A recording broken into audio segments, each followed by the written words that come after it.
মালাই মালাই রসমালাই, কুমিল্লার রসমালাই কে কে খাবেন চলে আসেন। হাতে বানানো কুমিল্লার রসমালাই তৈরি করব আজকে ঘরেই। পারফেক্ট রসমালাই তৈরি হবে বাজার থেকে, তাহলে চড়া দামে কেন কিনে খাবো? এত বেশি স্পঞ্জি আর রসালো রসমালাই ঘরেই যদি তৈরি করতে পারি চড়া দামে, আর কোনো দিনও বাইরে থেকে কিনে খাবেন না। এই গরমে আত্মা মন ঠান্ডা হয়ে যাবে যদি আপনি ঘরেই বানিয়ে রাখেন। এর জন্য লাগবে ফুল ক্রিম, যে গুঁড়া দুধটা আছে সেই গুঁড়া দুধ 1 কাপ পরিমাণ, বেকিং পাউডার হাফ চা চামচ পরিমাণ, ঘি দিয়ে দিচ্ছি 1 টেবিল চামচ পরিমাণ। এখন দুধের সঙ্গে বেকিং পাউডার আর ঘিটাকে খুব ভালোভাবে মিশিয়ে নিব।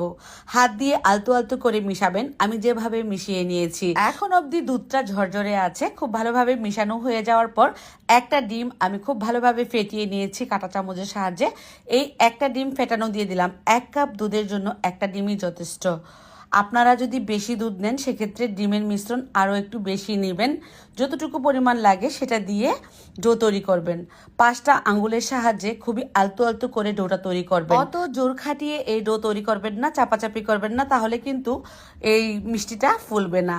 হাত ধুয়ে আস্তে আস্তেই দেখবেন যে ডোটা একদমই সেট হয়ে গেছে।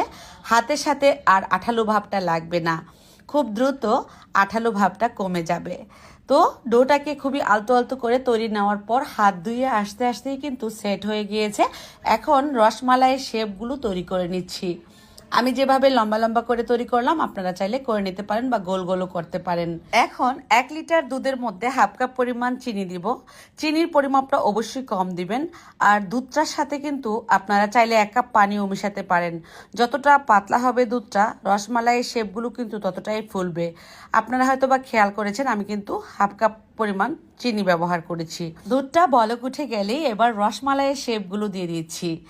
সবগুলো রসমালাই শেপ দিয়ে ঢাকনা দিয়ে ঢেকে দিব। অবশ্যই মিডিয়াম হিটে রাখতে হবে যাতে করে বলক উঠে পড়ে না যায়। সামনে দাঁড়িয়ে থাকবেন, পড়ে যেতে চাইলেই ঢাকনাটা একটু করে খুলে দিবেন, দেখবেন যে আর পড়বে না। ঠিক এভাবে করে 10 থেকে 15 মিনিট জাল করলেই কিন্তু রসমালাই তৈরি হয়ে যাবে, ফুলে টুইটুম্বুর হবে।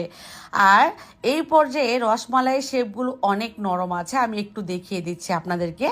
যখন পুরোপুরি ঠান্ডা হবে মিনিমাম 1 ঘন্টা একটু ফ্যানের বাতাসে রেখে দিবেন, দেখবেন যে রসমালাইয়ের শেপগুলো সুন্দরভাবে সেট হয়ে গিয়েছে। ঠিক এমন এখনও কিন্তু তুলতুলে নরমই আছে এই রসমালাইগুলো, আর অনেক বেশি স্পঞ্জি হবে।